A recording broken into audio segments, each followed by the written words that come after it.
નમસ્કાર, આપ જોઈ રહ્યા છો નેશન પ્લસ ન્યૂઝ. હું છું આપની સાથે હિરલ પંડ્યા. સાબરકાંઠા જિલ્લાના હિંમતનગરથી એક અત્યંત દુઃખદ સમાચાર સામે આવી રહ્યા છે.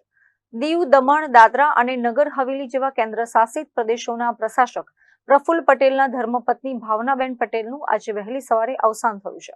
દીવ, દમણ અને દાદરા નગર હવેલીના પ્રશાસક અને ગુજરાતના પૂર્વ ગૃહ રાજ્યમંત્રી પ્રફુલ્લ પટેલના પરિવાર પર આજે વ્રજપાત થયો છે.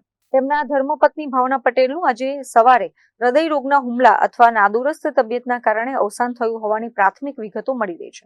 ભાવના પટેલ પોતાના મિલનસાર અને સેવાભાવી સ્વભાવના કારણે હિંમતનગર પંથકમાં તેમજ સમગ્ર સમાજમાં ખૂબ જ આદરણીય સ્થાન ધરાવતા હતા. તેમના અણધાર્યા વિદાયથી પટેલ પરિવાર અને તેમના પ્રશંસકો સ્તબ્ધ થઈ ગયા છે. આ દુઃખદ ઘડીમાં વડાપ્રધાન નરેન્દ્ર મોદીએ પ્રફુલ્લ પટેલ સાથેના પોતાના જૂના સંબંધોને યાદ કરીને સોશિયલ મીડિયા પર ઊંડા શોકની લાગણી વ્યક્ત કરી છે. પીએમ મોદીએ લખ્યું છે કે ભાવનાબેનના નિધનના સમાચાર અત્યંત દુઃખદ છે અને ઈશ્વર દિવંગત આત્માને શાંતિ અર્પે તેમજ પરિવારને આ સહ્ય દુઃખ સહન કરવાની શક્તિ આપે.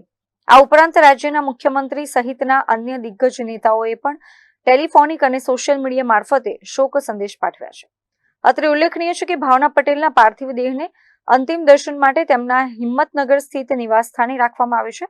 આજે સાંજે 4:30 વાગે હિંમતનગરના સ્મશાન ગૃહ તરફ તેમની અંતિમ યાત્રા પ્રસ્થાન કરશે, જેમાં વહીવટી તંત્રના અધિકારીઓ, ભાજપના પદાધિકારીઓ અને મોટી સંખ્યામાં સ્થાનિક નાગરિકો અશ્રુભીની આંખે વિદાય આપવા માટે જોડાશે. Jitendra Solanki, nation plus news, Sabarkantha.